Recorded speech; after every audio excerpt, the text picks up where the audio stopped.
satisfaction, and how we are doing. Those are the 4 elements of the content. I've launched, let's launch Staying Relevant. We will click there, and then you will have the content here for you. And I just need to turn on some sound here.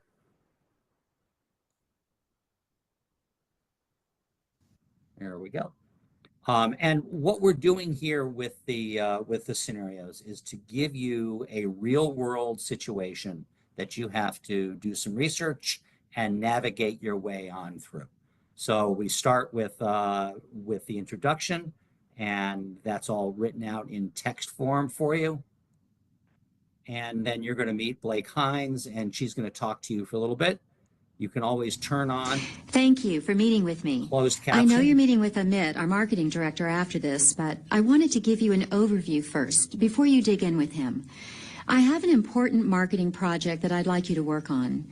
We're looking. You can pause the content, but you can't jump ahead any faster than the video gives you. So you will have to actually listen and read if you feel. And as I pointed out, the closed caption is in the upper left-hand corner here. So let's turn Blake looking at back ways on. to expand our online marketing presence to reach a larger audience. And here are your 3 possible responses. Some of those responses are absolutely right or absolutely wrong.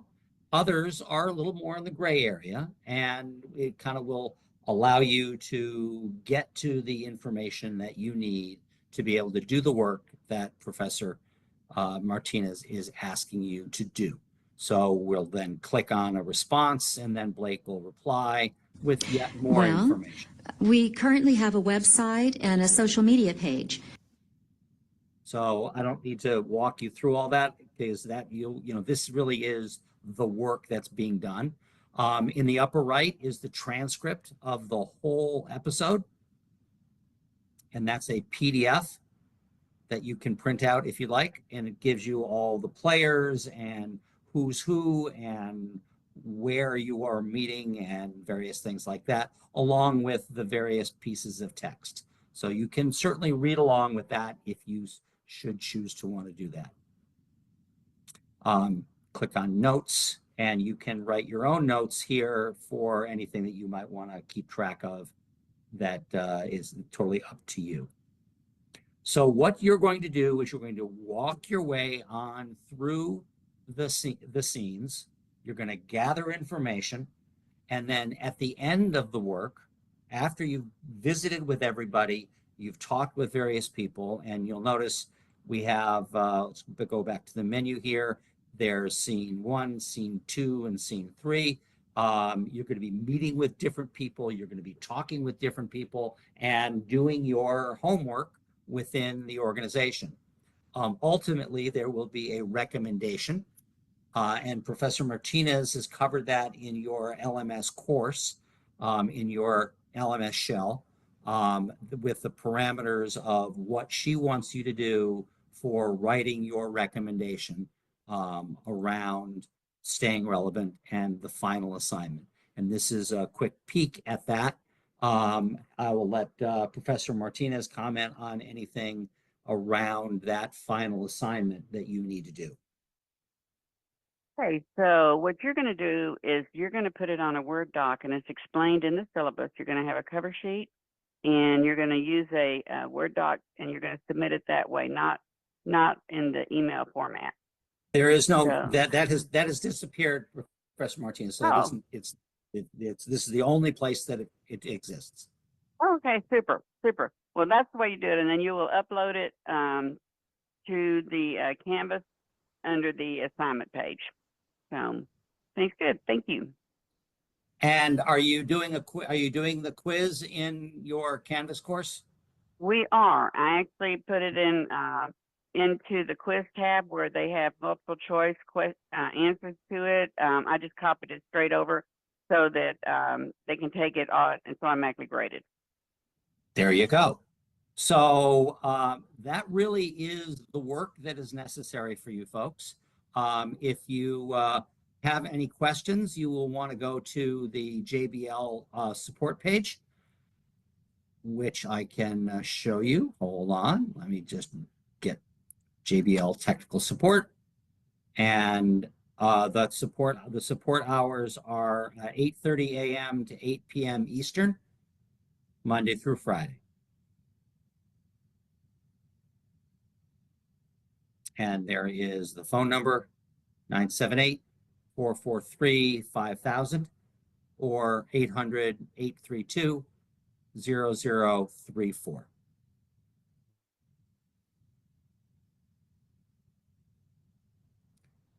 Professor Martinez, anything that I've missed here?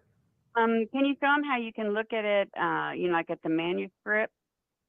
Yeah, we did cover off on that. That's the transcript. Okay. Okay. I had looked away for a second. So, okay. Yep, that's in the upper right here in transcript. Okay, super. Okay, students, do y'all have any questions about it? Has anybody had trouble getting into it or any kind of issues?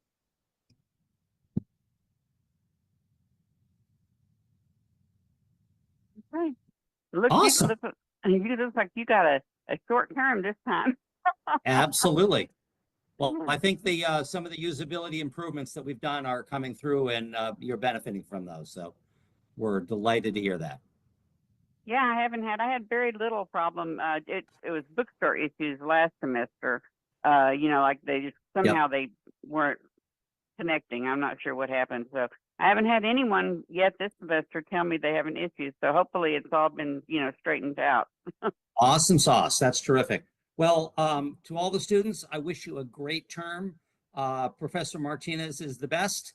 I think you will totally enjoy her course, and good luck in your schooling.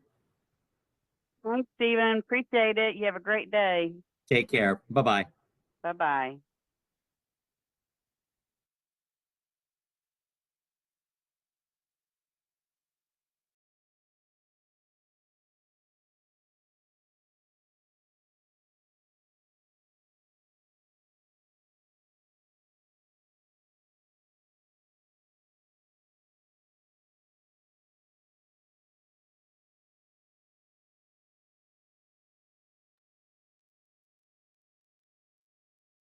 Hey.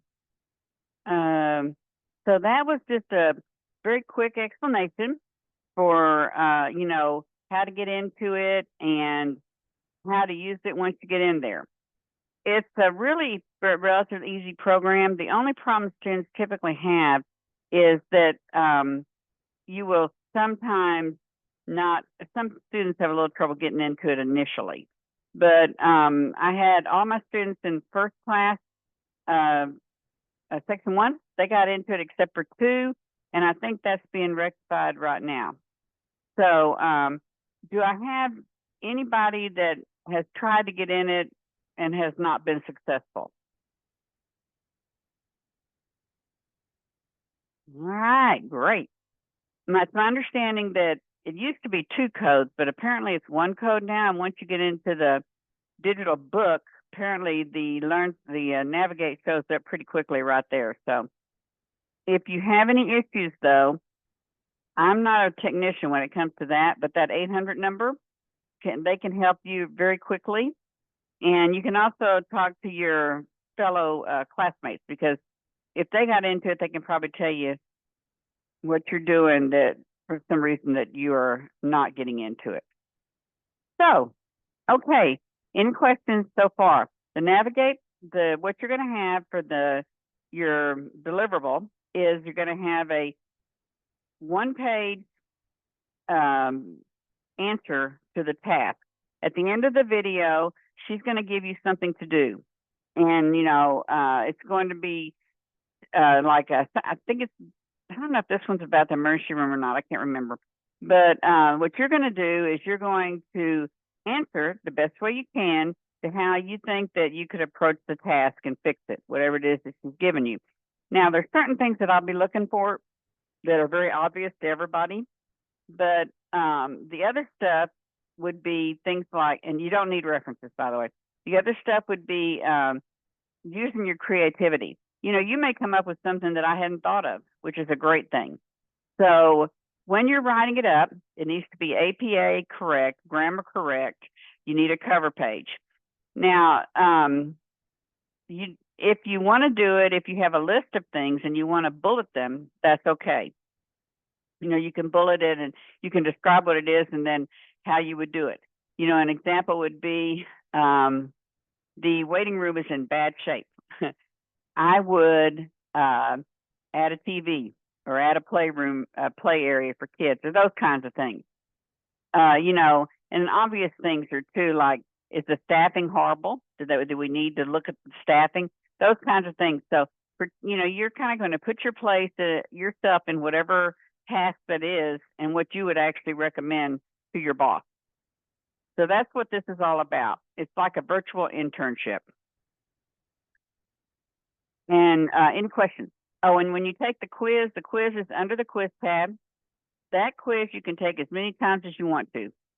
So, you know, everyone should be able to make a 5 out of 5 on it. Professor, Okay. Uh-huh. are you gonna have the video that you just played like on Canvas first, just to see the instructions for the thing? Yes, I'm going to. Well, here's what that one, I didn't get all of it because it was a video of the video. But I'm going to send y'all the link where that one came from. I'm sending both classes all the links to all the recordings today. Okay. And it literally says Stephen Webster directions or something like that. Okay, thank you. You bet. Okay, anybody else? Questions? Okay, so what we're going to do today, there's 2 chapters that you're responsible for. Oh, I guess I should touch on. Some of you, for some reason, couldn't see the quizzes this past. I have no idea. Canvas was acting a fool probably. But so some of you couldn't see quiz 1 and quiz 2. So I opened quiz 1 and quiz 2 until tomorrow for everybody that was unable to see it. They had some sort of difficulty. Now, what some of you are doing is depending on Canvas to tell you when you have an assignment due. Please don't do that. I don't know why Canvas does not like me or doesn't like my classes or doesn't like the way I set it up. I have no idea. But sometimes it pops up and sometimes it doesn't. So for you to know that you will never miss an assignment is to look at the syllabus. Excuse me. I think it's on about page 11. There is a 1 page or 1.5 pages that tells you every single assignment and the due date. And you can just print that 1 page off or, you know, and tape it at the top of your computer or, you know, write it on the back of your hand or whatever you need to do. But that page, if you always look at that page, you will never miss an assignment. Do not depend on Canvas. Canvas is acting crazy this year. Well, it's always acted crazy, but it seems worse this time than it has in the past on some of the things that are going on with it. So please just check the syllabus. That way you won't ever miss anything. Okay, so what we're going to talk about tonight, you have 2 chapters, chapter 3 and chapter 4. So I chose chapter 4 to talk about. Chapter 3, I'm going to show you a couple of short videos on chapter 3, which is the marketing environment. It's pretty easy to understand, and the PowerPoint is on, as it always is on the modules page in Canvas. So, but it's not real difficult concept. So what I'm going to show you now is a couple of a couple of videos that kind of give you an introduction to it. So to make it a lot easier for you when you get ready to start reading the chapter if you haven't done it yet. So we're going to start with that.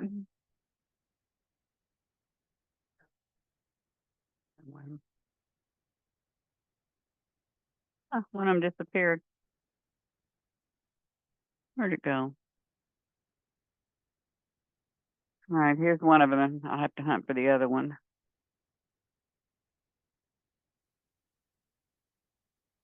Welcome to Academic Gain Tutorials. In this video, we will look into the differences between micro and macro environment. Every business organization is a part of the business environment within which it operates. It is broadly classified into 2 categories, that is, microenvironment and macroenvironment. Microenvironment refers to the environment which is in direct contact with the business organization and can affect the routine activities of business straight away. On the other hand, the general environment within the economy that influences the working, performance, decision-making and strategy of all business groups at the same time is known as macro environment. So, let's look into the basic differences between micro and macro environment in a tabular form. Difference number 1. The microenvironment is the environment which is in immediate contact with the firm, whereas the environment which is not specific to a particular firm but can influence the working of all the business groups is known as macro environment. Number 2. The study of the microenvironment is described as cosmic analysis, which is short form for competitors, organization itself, suppliers, market, intermediaries and customers. Conversely, PESEL analysis is a study of the macro environment, which is short form for political, economic, socio-cultural, technological, legal and environmental. Number 3. Nature of elements is very specific in microenvironment, whereas nature of elements is general in macroenvironment. Number 4. The microenvironmental factors are controllable by the business but to some extent only, whereas the macroeconomic variables are uncontrollable. And difference number 5. The elements of the microenvironment affect directly and regularly to the firm, which is just opposite in the case of the macroenvironment.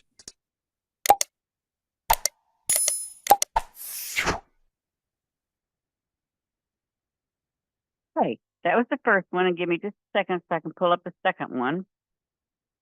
For some reason it disappeared off the screen. Who knows why? Let's see.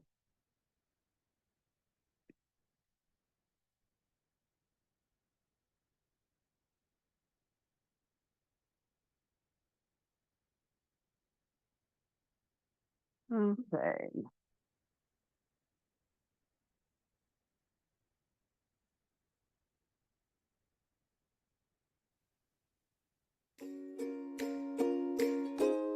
Welcome to the Business Safari. I'm Leo, and today we're exploring the marketing environment. The marketing environment is everything around a company that affects how it operates and grows. Think of it as the business world that we live in. We can break this down into two main parts: the micro environment and the macro environment. Let's start with the micro environment. The micro environment includes factors that directly impact our business. These are customers, the people who buy our products; competitors, other businesses trying to win our customers; suppliers, companies that provide what we need to operate in; intermediaries, helpers who connect us to customers, like retailers. These are like our immediate neighbors in the business world. Now let's talk about the macro environment. The macro environment are bigger factors that affect all businesses. They include economic conditions, like recessions or booms; political and legal changes, new laws or regulations; social and cultural trends, changing consumer behaviors; technological advancements, new inventions or innovations; and environmental factors, such as climate change policies or resource scarcity. Understanding your marketing environment is crucial as it helps you to spot opportunities, prepare for challenges, and make smarter decisions. Remember, in business, it's not about being the biggest or strongest. It's about adapting to change and staying ahead of the game. That's all for today's Business Safari.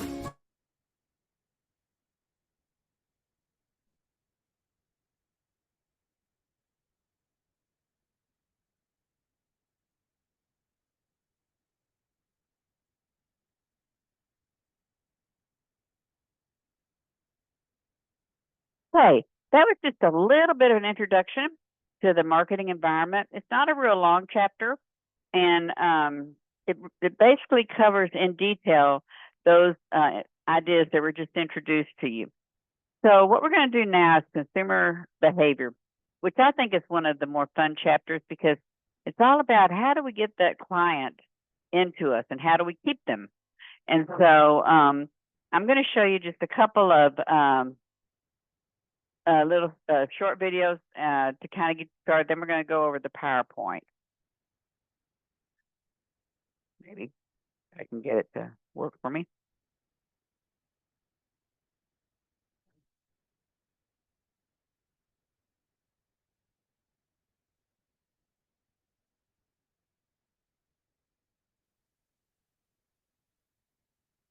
Okay, let's do this. Today I'm going to teach you what consumer behavior is.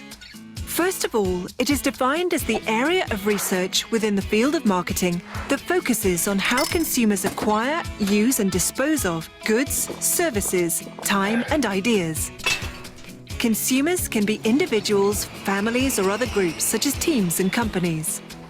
Let's try to understand the importance of studying consumer behavior. Suppose you need a new phone. How would you go about satisfying this need? Where would you turn to for information? How would you set your budget? Where would you buy the phone? These are just some decisions consumers face on a regular basis. Interestingly, each consumer will answer these questions differently based on their backgrounds and some psychological factors. For a company that makes phones, the answers to these questions will help them know the types of phones to design, the price consumers are willing to pay, and where they should sell their phones. It is very important to understand how consumers make decisions, because the best way to create and keep customers is to understand what motivates their consumption decisions and anticipate their consumption needs. Only this way, companies can design products, services and offers that will make their customers happy.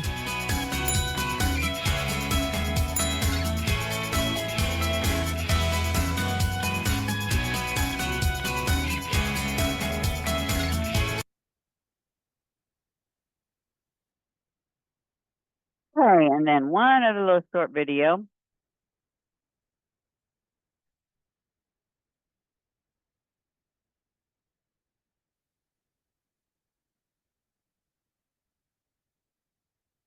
Welcome to Business School 101.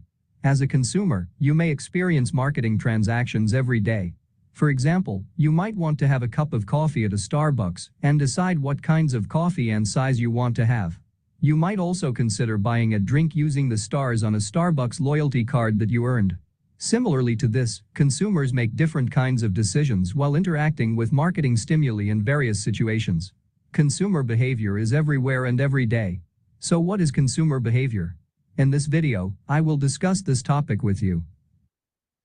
Consumer behavior reflects the totality of consumers' decisions with respect to the acquisition, consumption, and disposition of goods, services, activities, experiences, people, and ideas by decision-making units. Consumer behavior includes not only buying tangible products such as books or cereal, but also includes the use of consumers' services, activities, and experiences such as getting haircuts, going to a movie theater, taking a vacation, and donating products at Goodwill. Moreover, consumers make decisions to vote for politicians, make choices to spend time either on Instagram or YouTube, or decide to work out at the gym. Consumer behavior involves more than buying. There are three broad categories in which consumers make decisions, and those are acquisition, consumption, and disposition. First, acquisition. The acquisition includes various ways of obtaining offerings, such as renting, leasing, trading, and sharing. For example, consumers will compare the price of rental cars in different stores such as Enterprise, Budget Car Rental, or Avis, etc., and then they will rent a car that meets their criteria. Second, consumption. After consumers obtain an offering, they use it. Through usage, consumers can be satisfied or feel regret from the purchase. Depending on their experiences with the usage, consumers provide positive or negative reviews about the product or services. As consumer reviews influence other consumers significantly, it is important to satisfy consumers' needs and wants. Lastly, disposition. Consumers get rid of an offering in various ways, and it also provides important implications for marketers. Consumers can give away their used products or sell them, lend them to others, or throw them away. Environmentally conscious consumers put effort into recycling and/or reducing waste, and they even try to choose biodegradable products. Besides the above three categories, please also keep in mind that consumer behavior is a dynamic process because the acquisition, consumption, and disposition can occur over time in a dynamic order. It can involve many people and many decisions, such as where, when, and how to buy a product. Consumers are often influenced by marketing stimuli, and different domains of the study can explain consumer behaviors from various perspectives. For example, psychology explains the internal process of consumers, such as motivation, perception, and memory. Psychology and economics together help to understand consumers' decision-making process. Sociology explains why and how consumers are influenced by external factors such as culture and social influences.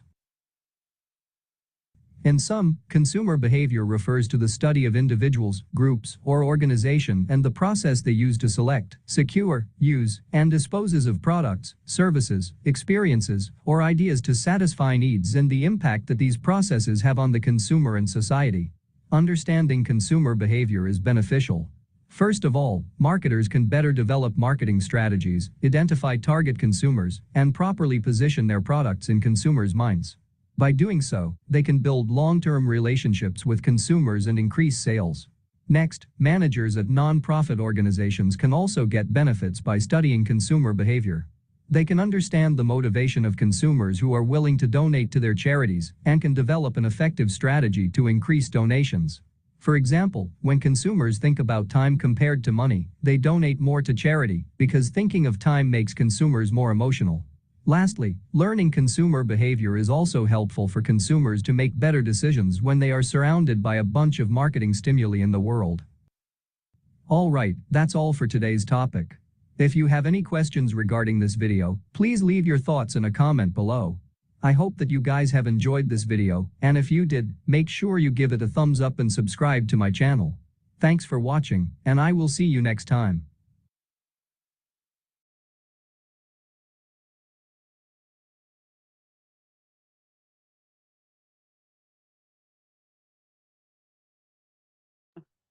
Okay, so those little videos were just a part of the introduction to, oh, Carla, thank you for also having your camera on. So that kind of give you an idea of what we're looking at, consumer behavior.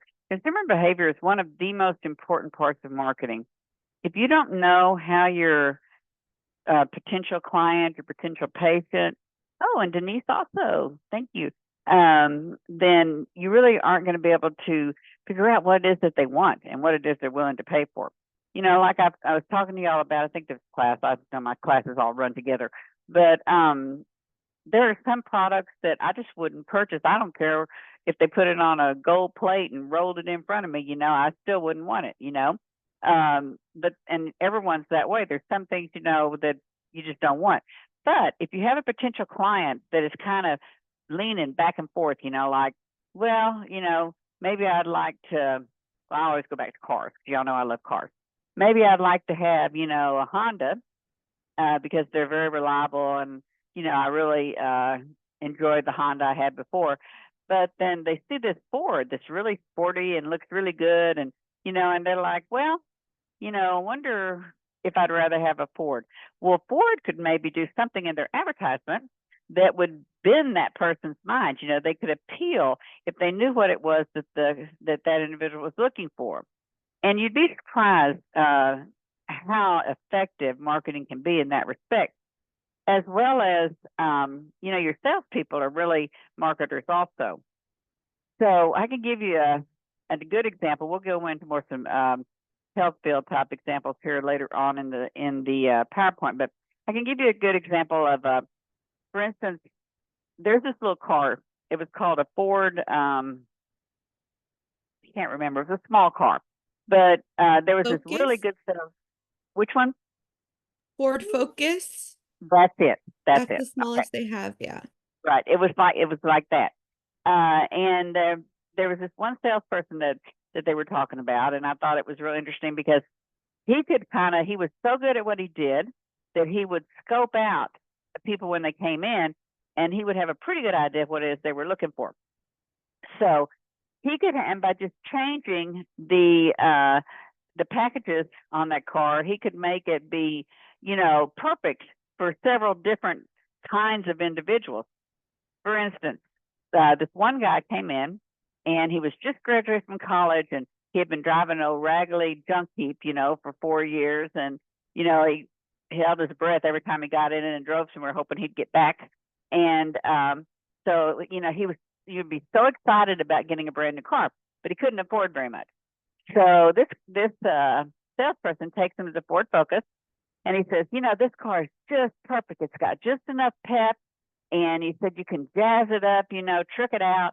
we can lift that back end up a little bit, and we can put a wind catcher on the back, and you know, we can put a pinstripe down the front, put a nice stereo system in it, and you got a great car that looks great.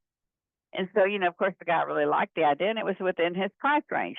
Then a little while later, another person comes in. It's a couple with a small child, and that same vehicle, just by the way he described it, became perfect for them. He said, well, you know, it's 4-door, it's very practical, it gets great gas mileage, you know, the 2 car seats will fit in the back seat, you know, all these things. So that same vehicle, just by the way the guy talked about it, became perfect for 2 completely different types of customers. So, you know, your salesperson is a good marketer. But the marketing that you do out there, you have to know what it is that your client is looking for. You need to be able to read them, or your client group, your target market group. And it's true, you won't hit everybody when you have a target market group, because there's always outliers. You know, I can't remember which group I told it to, and I hate to repeat myself, but I have, it's class the early one, but I have a 1999 Chevrolet Tahoe, 2-door. Last year they made them, and they quit making them because the people who really wanted them, which were teenager and early 20s boys, couldn't afford them. And so there was not enough people who could afford them that wanted them. Because, you know, it's kind of hard to get into a 2-door when it doesn't have a running board. You know, you're kind of on your hands and knees crawling into the back seat. So, you know, so they quit making them. But I would be what you would call an outlier, because all along, if you had that statistical line going up the axis, all the people that would typically buy that vehicle, all the little dots that would typically buy that vehicle, were not at all in my age range or my gender or any of those things. So I would be this little dot way up the top of the screen while all the others were along the way, where there weren't enough of us with those little dots, so they quit making the vehicle. So anyway, what you're looking for is your population that would generally use your product or use your service. And once you figure that out, then you can get an idea on what their general likes and dislikes are. There's a lot of that out there that is, you know, free or very cheap, or, you know, available like from the Census Bureau, from the Bureau of Labor Statistics. There's lots of data out there that you can get information from. Plus, a lot of companies do their own surveys to get that kind of information. So you need to know what it is that you're that your client is willing to want and is willing to pay for. Okay, so I'm going to pull up the PowerPoint.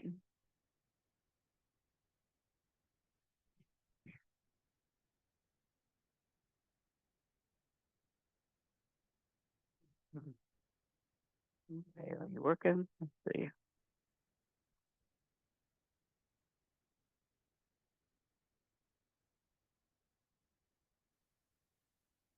Okay. All right. So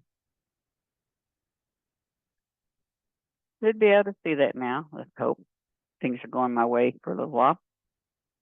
So buyer behavior. The thing about when you're marketing something, there's some steps you got to look at. And the first one, and the most important one, is you have to recognize that there's a problem. So when consumers perceive a difference between the desired, what the state that they want, and the actual state, then they're recognizing there's a problem. So, for example, let's say you're trying to get an appointment with your primary care, and either their phone system's broken, or they're not calling you back, or they're so busy that you have to wait 2 months to get an appointment. By which time, sometimes when you need to see your primary care for like the flu or a cold or something, 2 months is way too long. So you perceive that as a problem. So what are you going to do to rectify that problem? So then what happens is you do an internal search, and because you've recognized this problem, and so you look for information that's easy to get, that's internal. You could look for other primary care physicians that you know about, or you could, look at, speak to some people, maybe, well, that'd be external. Look for other primary, look within yourself for people that you've heard about or that you've used before. It's an internal search. What do you know about somebody else? And do you really want to leave this particular doctor just because you had a bit of a problem getting an appointment, or maybe because the desk clerk was rude, or whatever it happened to be? So you're looking within yourself. That's the internal search on what can you do about the situation that's really irritating you. Okay, so the next thing that you're going to do is an external search. And this is when you look for information on the web, you ask other people, you turn to consumer evaluations like Yelp and Health Grades. And there are others where you can review various healthcare agencies and healthcare workers. So, that's your external search. You go out and you actually look for more information than what you have within yourself. The benefits relative to the cost of search. So if you're looking for somebody, how much is it costing you? And your time is worth money too. And so, how much is it costing you, and is it worth it? Are you really sure that you want to give up this primary care physician you already have? The second thing that you think about in external search is the locus of control. And this is how much internal control do you have over the outcome? Patients with chronic health issues, sometimes they just don't even bother to look anymore because they think, what difference does it make in the end? Because they have no control over what's going to happen with this chronic health issues. So what they're doing is maintaining. So how much effort is it worth taking? And then the last thing you might want to think about is the actual and perceived risk. What do you perceive as the risk of, trying something new? What is the actual risk? And some of the things that you look at in that situation, you have some of the risks involved are performance risk, which does the product do what it's supposed to do? Or is it, and this is an example, this would be an ineffective drug. You found a drug that you think is going to help, and so, should you try it? Because, it may, at the worst, or, it may be ineffective and cause you some other type of problem to go along with the one you already have. So this is the performance risk of whatever it is. Or maybe you go to a new physician who's really rude and doesn't seem to know what he's doing or she's doing. So, these are all risks when you're looking at consumer behavior. The financial risk is that a consumer assuming a great percentage of the cost. Let's say you choose a doctor that is out of your network. Well, it's going to cost you a lot more because your insurance isn't going to be paying as much. So you've got the financial risk involved. You've got social risk. What are people going to think about you if you start using this service? In today's world, there are a lot of things that would fall under this category. For instance, there's always been a debate about using marijuana for various things. Well, depending on what circle that you run with, your friends or your circle of friends may or may not think that's a good idea, and they may or may not feel like you're doing the right thing. There's other types of social risk, like not so much here in California, but like in Texas, it was unheard of to have plastic surgery to remove crow's feet, or to lift your behind because it's sagging a little bit. So, what are people going to think of you if they found that you did it? I knew one person when I was in Bryan, Texas, working that had a facelift. Probably the only person I'd ever known at that point in time, because it just wasn't done that commonly. And I think she actually had it done in California. But when people found out, they were talking about her, So it was a real strain on her social surroundings. Now, it probably wouldn't be so much anymore, but, back in those years, people thought, why don't you accept, the way you look? Why would you spend all that money, to not look that much better and maybe even look worse because of botches? So, like that show that comes on TBS or one of those channels called Botched, where they've I'm sure some of you have seen it where they show all the horrible mistakes from plastic surgery. And that would fall under physiological and psychological risks, which are other risks you consider. The physiological and safety risk is actual harm that may occur, and the psychological risk is how does the patient feel about the service beyond. Yeah, I think I've got a question up here. Let's see.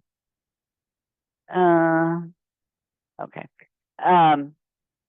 So that's some of the risks involved in when you're making decisions in consumer behavior. Okay.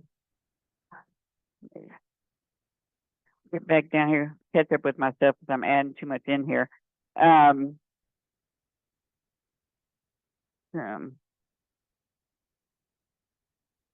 right, if you I'm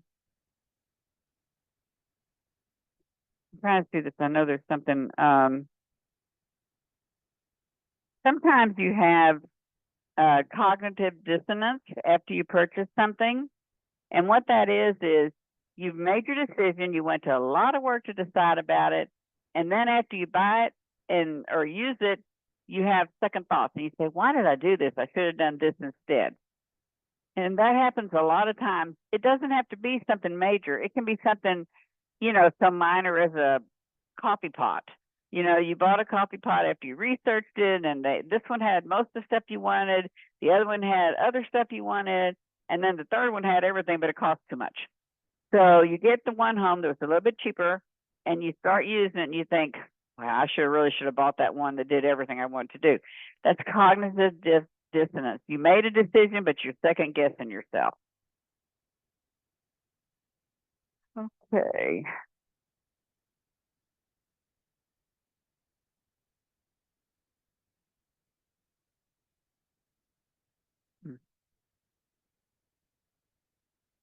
So there's a couple of making models. The first one is the compensatory. This is when you choose from an array of alternatives. And an example of that would be selecting several pediatricians. And then what attributes do these pediatricians have? How can you decide between the various pediatricians? And now trade attributes can be anything like their office hours, where they're located at, those kinds of things. Things that don't really have anything to do with their what they're providing, but more with how convenient is it for you to use them.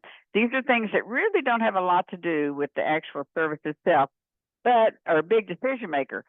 If this person that you really like lives 2 hours away, and there's one that's just 2 minutes away, and they have almost the same qualifications, and they have hours that you can get there without taking off work. You can take your kids in the evening after you get off. You can take them all day Saturday, whatever it happens to be.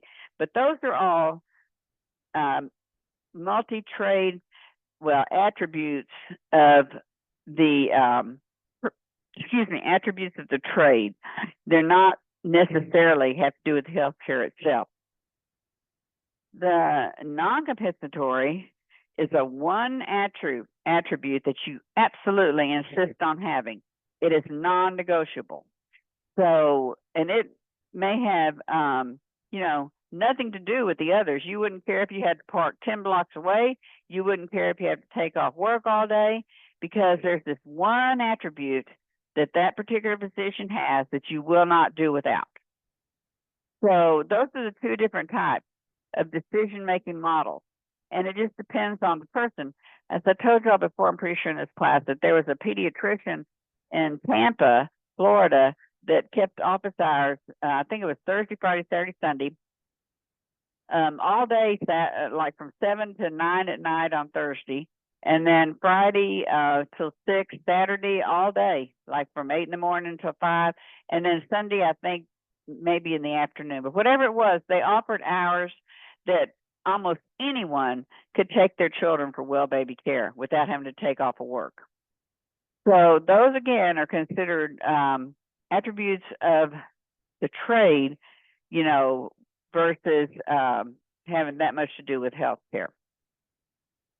Okay, then you have you make the choice, and then here we're talking about cognitive dissonance again.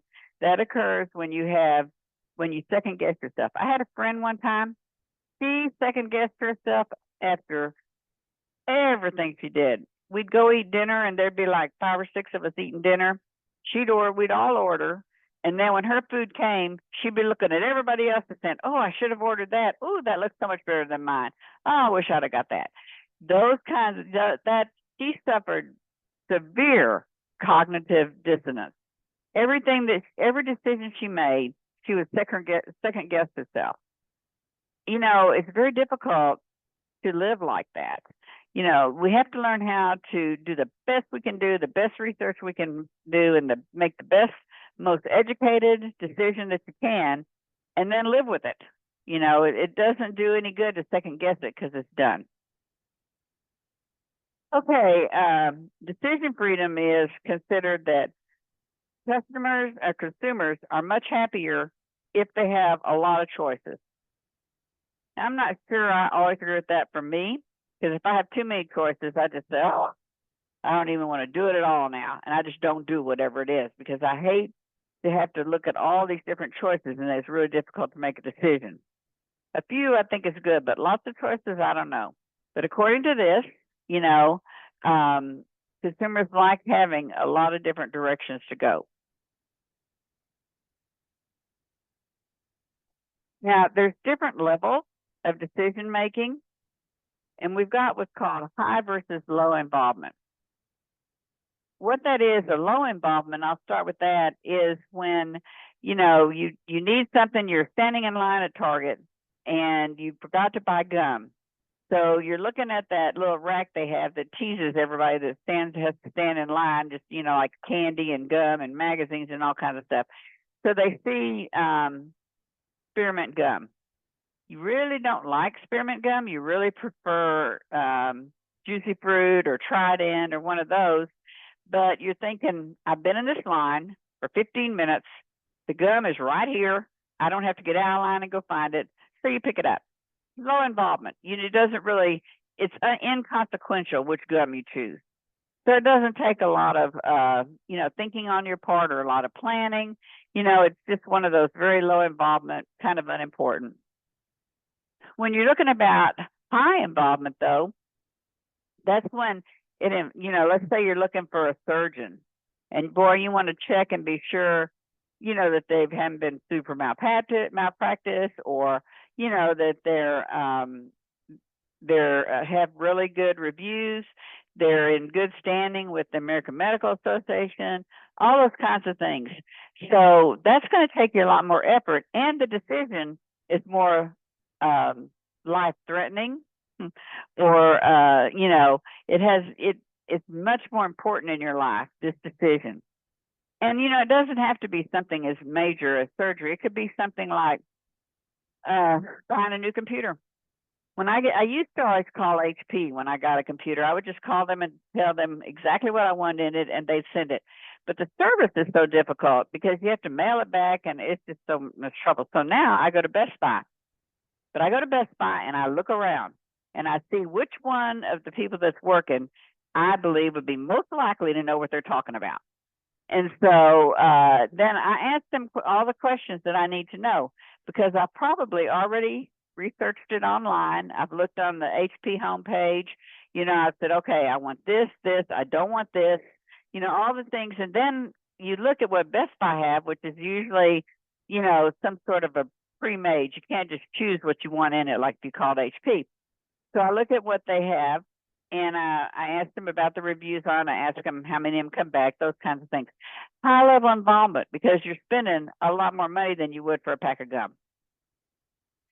So the high versus low is actually the level of environment, or the level of consumers' personal investment of the purchase. And that's not money, that's how much research you did. well, also how much money you're going to spend.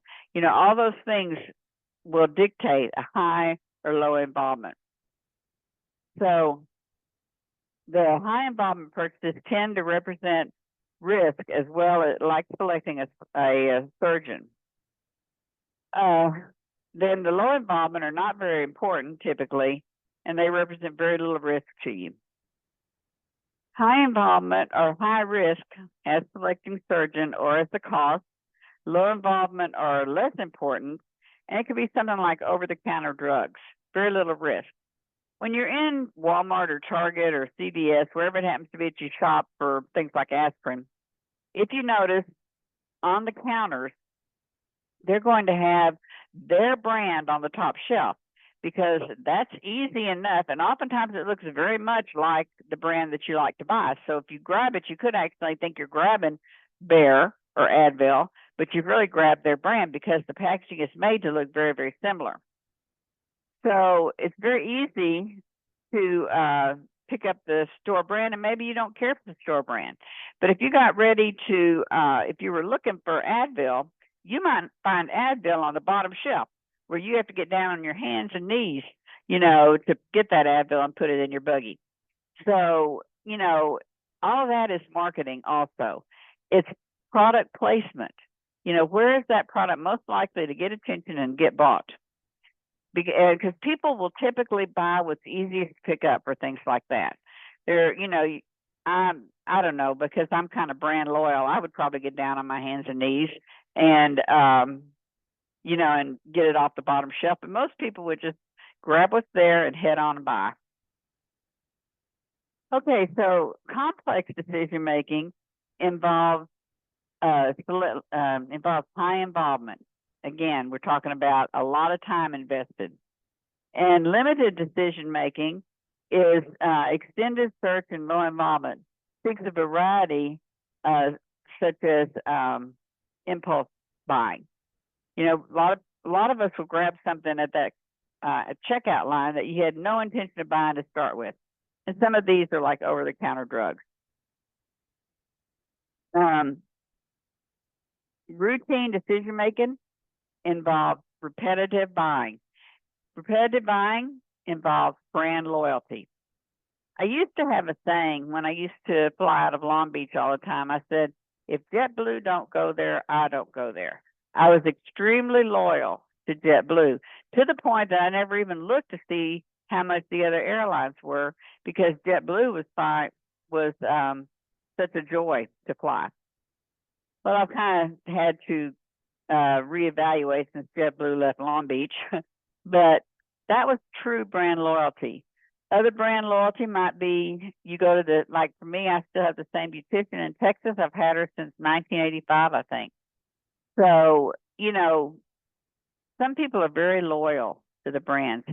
You may be very loyal to other types of things. Maybe, you know, you're very loyal to going to Target, even though it costs a little bit more than Walmart. You know, brand loyalty has a lot to do with it.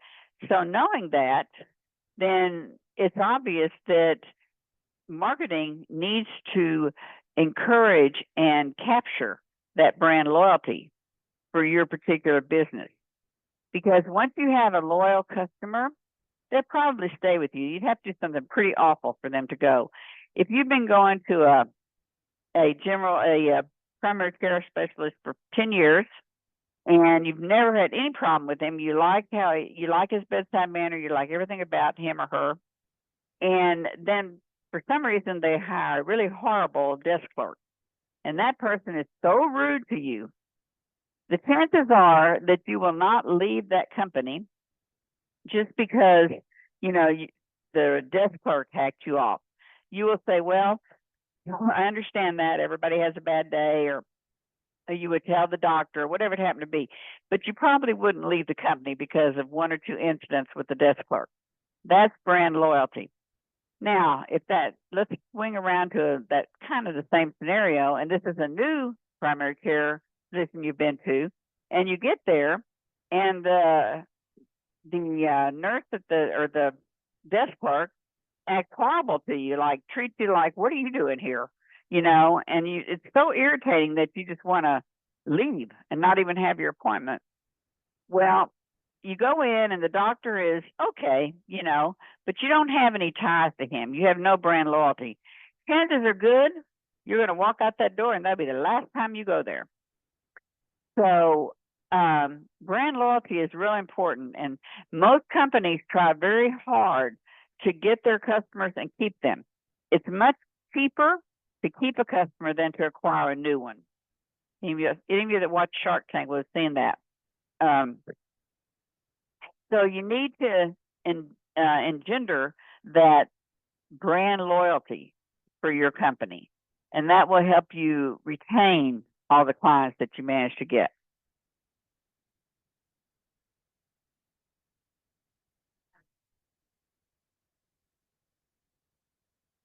Okay, this is a chart that came right out of the book, and it talks about the decision making and the amount of involvement it creates.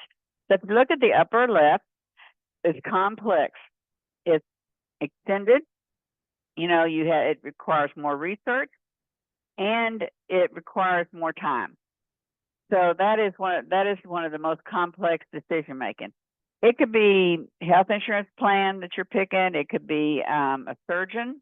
It could be, a computer. But it's something that requires a lot of effort on your part to make that decision. If you go right below that, then you've got the over-the-counter drugs, variety seeking.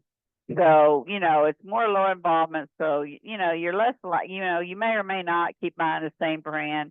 But it doesn't require much thinking about. You don't drive to Target and all the way to Target, you start in your mind thinking about, should I buy Advil or should I buy Motrin or should I buy Bayer? You don't spend a lot of brain power thinking about the extended low variety seeking. The routine, again, it's high, and it's, again, what we were speaking about a while ago was that you're loyal to that company, to that primary care physician, to whatever it happens to be. And then the very bottom that's both routine and low is the inertia. And that's like picking out a Band-Aid selection. Very few people go and hunt for the right, Band-Aids. You need a Band-Aid, you snatch up whatever you can put your hands on. Now, there are the health belief model that people operate under is based on two principles. People want to avoid illness, which is why so many people, are still wearing masks, in fact, but they'll do, whatever's in their power to avoid getting sick. I used to love to go to reggae concerts. I mean, every time I could find one within a couple hundred miles, I was there. And but since COVID, I'm very cautious about getting in big crowds like that, and especially when they're right up next to you and people are breathing on you and coughing on you and every other kind of undesirable thing you can think of. So I think twice about it, before I head for a concert. Now it would have to be somebody that I really like before I would do it. Again, but so people have a desire to avoid illness. The second part is that people will take specific action to get well. So working on that premise, if you feel bad, you're going to go to the drugstore and get some medicine, depending on what it is you feel bad about, or you're going to go to the doctor, but you're going to take some sort of action to get well. So these are the basic parts, principles of the health belief model. One is you want to avoid it, and the second is you're going to do something to get well. Now, there's the book described some parts to this that feed into this information. For instance, perceived susceptibility. A person believes they're at risk of illness or disease. That will factor in to your health belief model. If you think that you're at risk, and almost to the point sometimes of hypochondria, but sometimes that makes the person not want to go to the doctor just because they don't want to hear the bad news, if there is any. Then the perceived severity, feelings about the seriousness of contracting a disease and the consequences, what happens if you do contract that disease. Remember, that's perceived. You don't know. You're just what you're thinking is going to happen.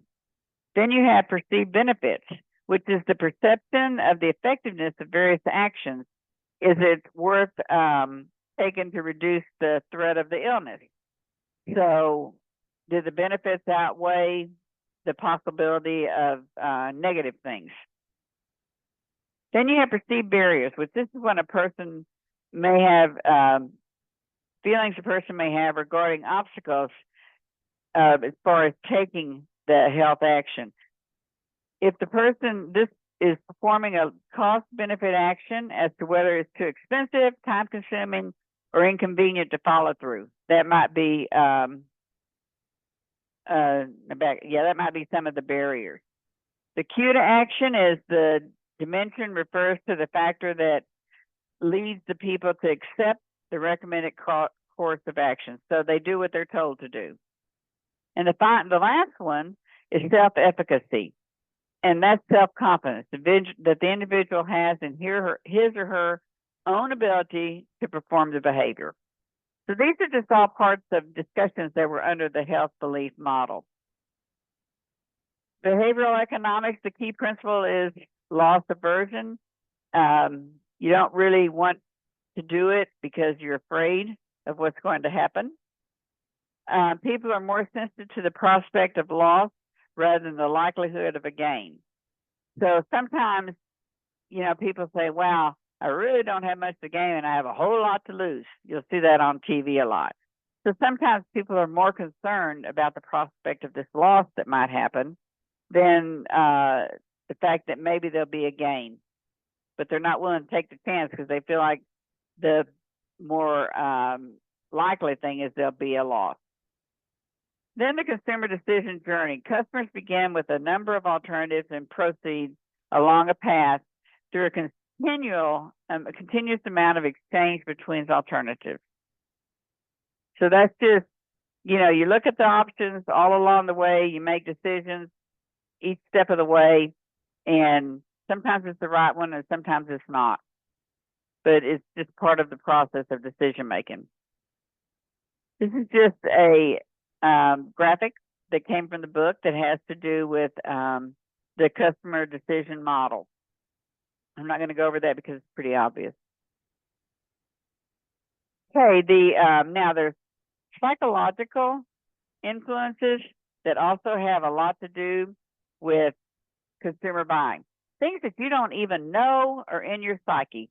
A lot of things we do, a lot of decisions we make, we just make them because that's what we do, But we don't sit down and think about, I wonder why I did that. I wonder why I always do that. But all of it can be influenced by deeply embedded psychological influences. For instance, motivation is the goals or needs that propel a consumer to action.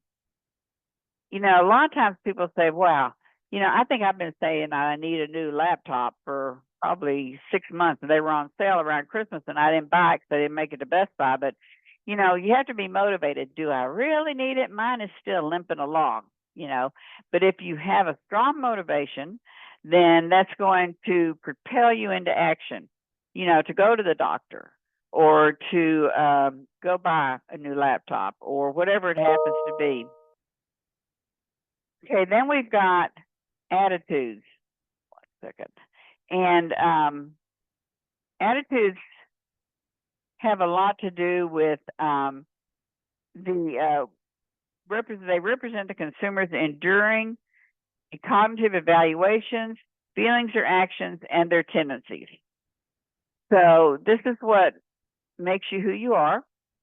It has to do with whether you have brand loyalty and why you have that particular brand loyalty. When maybe your best friend says, why in the world would you, go eat chicken liver, or whatever it happens to be, and but that's, maybe your attitude is that you really like that. Maybe you were raised, maybe, you ate a lot of chicken liver when you were growing up and it gives you a feeling of home. But, attitudes are internal. And sometimes sometimes we really don't even know why they're there, but they are. Okay, then you have lifestyle, which is the manner in which people live, as it's evidenced by the way they spend time and what they think and their interests. And typically people will gravitate to others who have the same type of lifestyle. It's rare that you'll see someone that, has to work very hard to make a living, being really good friends with someone that sits around at the country club all day. Because your lifestyles are just too different. Your lifestyles also dictate what your consumer behavior is. It dictates, maybe you think about it a long time before you buy a package of gum, or whatever it happens to be. But your lifestyle has a lot to do with your consumer behavior. Then we've got learning, which what you've learned, what your background is, what that has provided you with the information that you need to make your decisions. And then you've got perception, which is how you perceive the situation, and do you perceive that this product or service, whatever it is it important to you?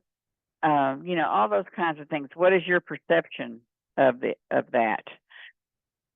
Then you've got things like selective exposure and perceived risk. So when you look at perceived risk, well, let me go back a little bit to learning. Learning is based on your past experiences. I forgot to mention that. And generalizations that you have gained from your past experiences. So it's what everything that's brought you to the point that you are that makes you an educated consumer as far as you want to go. It's what makes it easier for you to make decisions based on your background. And then perception is the process of individuals use to organize, select, and interpret. You look at all the possibilities and then you decide, whether or not that's something that you want to do or don't want to do. And maybe what one person thinks is a really bonus, you would think you didn't want it at all. Okay. Then again, you have social cultural influences, and that's basically your family's life cycle, the way that your family makes decisions. Some people make decisions by the spouse, and the spouses make the decision together. Other families say, if it has anything to do with the kids, then you take care of it, and I'll take care of whatever other things have to be taken care of. So the dynamic is, how does your family make these decisions, and how does that all blend together? Social class oftentimes has to do with how you make decisions. Reference groups are membership in a reference group would be part of the group that you want to belong to, and that might also define your social class. Okay, cultures and subcultures. I harp a lot on that in all the classes that I teach, because I think that's what makes America rich. I love all the cultures. You can go down PCH and every block's got a different kind of food, like food from India, food from, France, food from all these different places. And all of us have likes and dislikes, but every single one of them that I've been to have something that I like. Like from Greece, I like that, I don't know how you pronounce it, but it's tzatziki sauce or something like that. I love that because I love cucumbers. Don't care for the other food, but I love that. Hispanic food, Mexican food. There's this place that's on the left side of the road when I'm driving down PCH. I think it's called KHMAR or something like that. MER, street food. And I'm always thinking, I wonder what that is. Because, sometimes street food's pretty good. But anyway, all of these types of food, they've all been, have kind of melded into our environment. Subcultures things that used to be only part of one particular culture are now practiced by many, many cultures because they thought it's a pretty good thing. They thought they'd start doing it too. And this could be anything like this could be, I think it's quinceanera. Oh, I'm not sure how to pronounce it. That's done in the Mexican culture. Now that we have, parties when kids turn 15 or parties when kids turn 16. So a lot of these subculture things have blended into and become part of the larger environment of, of the culture, the main culture. And I think that's what makes us all unique. I think that's what makes America unique. I just love it. I love hearing about and trying all these different foods. So I know several of you commented that y'all were foodies also. So I know that y'all are with me on that. Okay, I'm going to stop there. This is just talking about employers and how decisions are made. The one thing I will say that when decisions are made in these huge companies, it's a huge ordeal. And one example I can give you is Walmart, chooses products to put into their stores, sometimes that, are from local inventors and stuff. But what you have to do to even be considered by Walmart is you have to go to their main, or you used to, I'm not sure you still do, go to their main facility in Arkansas. And you have to have like a meeting with some low-level employee who decides whether or not they think that whatever product you're pushing would be a good fit for Walmart. Then the next level would be you would meet with a group that employee is part of. And again, you'd get put to the test and, grilled on why, what, where, cost, all those kinds of things. And then it just kept going up the steps until you got to someone that had decision-making power. And then that person would decide whether or not they wanted to put your product in the store. And that could be, they could say, well, we're going to try it out in just this area, like just the stores in, I think it's Lafayette. No, it wasn't. A small town in Arkansas, Benton, Arkansas. And if it works, then we'll spread it out to more stores. But again, my point in telling you this is that when you start dealing with large companies, let's say you're trying to sell an HMO to a large company, you have to go through many, many, many layers in order to get to the person who can actually be the decision maker. And sometimes it's very, very time consuming. Okay. Going to stop sharing. And I kind of went through, no one raised their hand that I saw and no one hollered out. So I'm going, and I have another person. Let's see. Mary, you're showing me your face. I love it. I love it. I love it.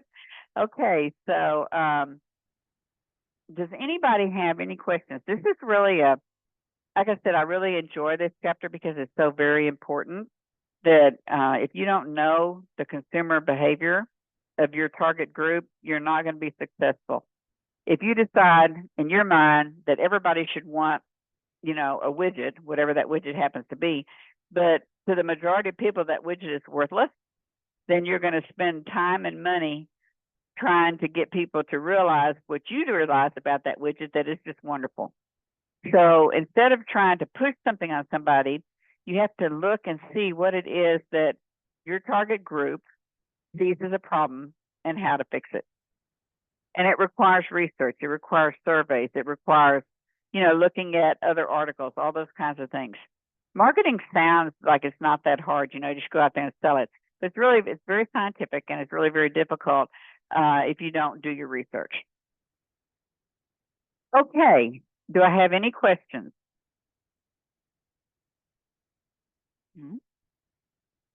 Okay.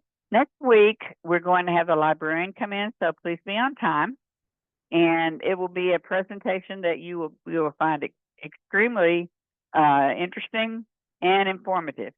Every time, hi Sarah. So every time that she speaks, I learn something new. You would not believe the things that our library has available for you. So you need to be here, be ready to learn a lot about our library. I've had seniors that tell me they've never even been to the library. So, and Adrian. So you need to be sure that you pay attention. It's a lot more than just school stuff there. And also she does a little spill on APA that's kind of fun. It's like a break, what do you call those? What do you call those? I'm blanking on those places you go and you have to answer a bunch of questions to get out of the room. What is that called? Escape room. She does an escape room with APA. Just a lot of fun. Okay. If there are not any questions, then I will be sending you all the links by tomorrow that's got the recording of this. And, you know, I'm always available. My students are very, very important to me. And, you know, once you're mine, you're always mine. So, you know, if you have any questions, no question's a dumb question. I don't want anybody sitting at home worrying, you know, that they don't know exactly how to do something or exactly what's worth or whatever it happens to be, because I know how terrible that is. I had a professor when I was into my PhD program. It was the last class I took in statistics. I have a minor in statistics, and we had 5 textbooks, $1,000 worth of textbooks. And there was one quiz, one test, one exam in the whole class. And he had all these questions on these index cards. And you went into his office to, to take the exam. It was one-on-one with him, which was scary in and of itself. And he put these index cards out across his desk, and he told you to pick 5. They each had one question on them. So I picked 5, and I answered all of them really fast because I got lucky, and they were some of the easy ones. And when I finished, he said, "That was really too easy for you. Pick 5 more." Oh my goodness. I was so upset. I just blurted out, "That is not fair." And he said, "Well, nobody told you my classroom was fair." So I don't want anybody suffering like I did that semester. We started out with 30 students in the class. Everybody dropped before the end of the semester. So, you know, I understand how stressful it can be. So I'm here for you. Okay. If there's no questions, I hope y'all have a great week, and I will Professor, see you. Uh-huh. the link that we talked about in the beginning, like the assignment, is that due next week? Are you talking about the Navigate? The one where you want like go through with your textbook? Yes, that's actually, I think it's this week. I believe that's the Navigate 2 assignment. Let me see. Let me look give me 1 second, I'll pull it up, but I think it's this week. Let's see. My brain can't remember all of them. Let's see.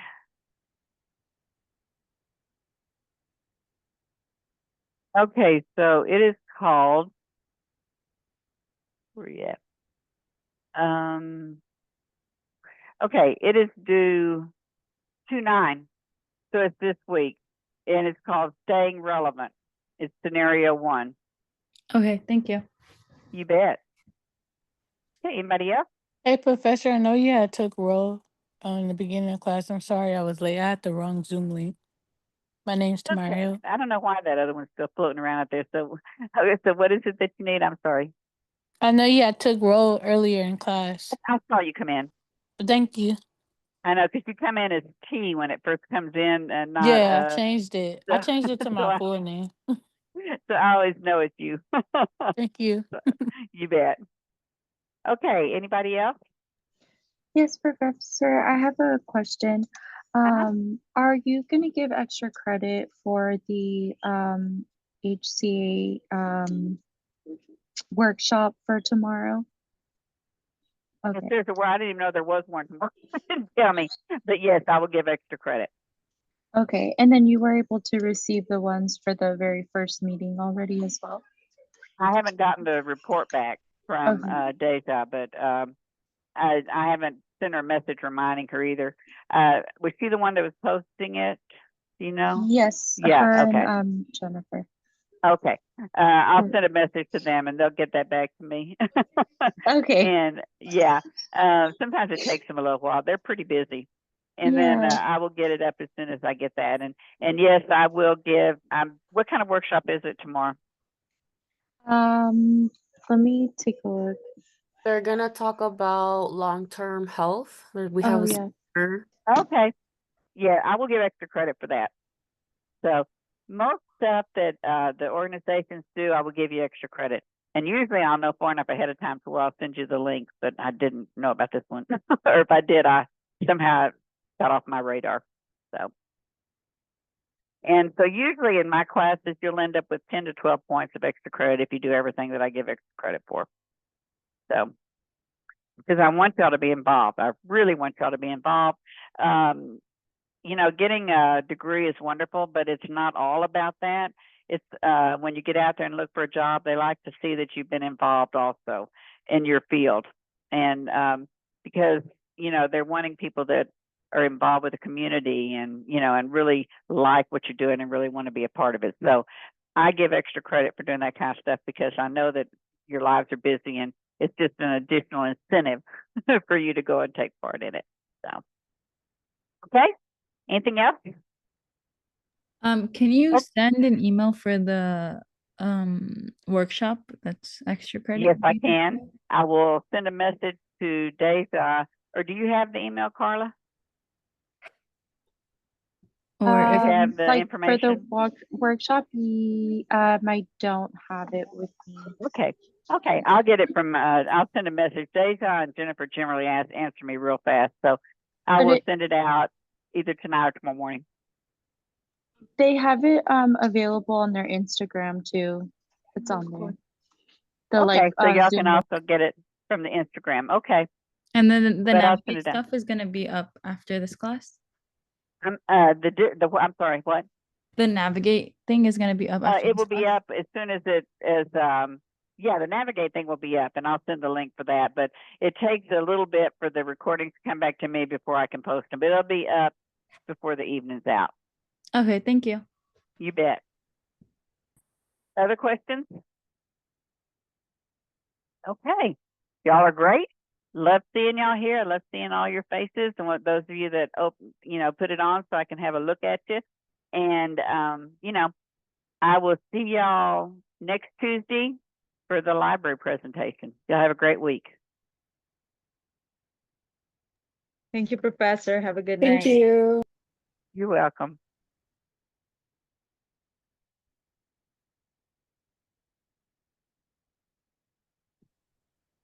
Hi, Professor. I have a quick question. I did come in a little Yeah. late. Just I to saw you. I got you. okay, good. Okay, great. Thank you. Have a good day. You bet. No problem.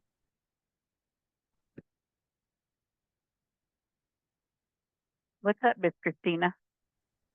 Hi, Professor Martinez. Hi. Nothing important. Like, it's just funny because you're talking about brand loyalty, and I live really close to like an Albertsons and a Walmart. And I've personally, like my family, we've always been going to Albertsons. We have our membership with them. And I have two other friends who live like really close as well to both locations. And when I talked to them about how great Albertsons was, they're like, oh, we just go to Walmart. And I was like, so you've never been like, they're literally diagonal across each other. I'm like, you've never, Oh my gosh. and they're like, yeah, I don't know what's good there, but we always go to Walmart. And I was like, I've never been to Walmart. Isn't it funny? I know and that's personality of people, which is what I was talking about, consumer behavior. You know, if you've got someone that has never been to Walmart and loves Target, you're not going to change them. You're just not, it is brand loyalty. I on the other hand will go with wherever in those kind of places if they have what I want and they bring it to the car. But they could have everything I wanted. If they didn't bring it to my car, I wouldn't go. I don't care if I have to pay $10 more. I won't go. I belong to Sam's and Costco. Costco does not bring it out to your car. So the only thing that I get from Costco is gas. That's it.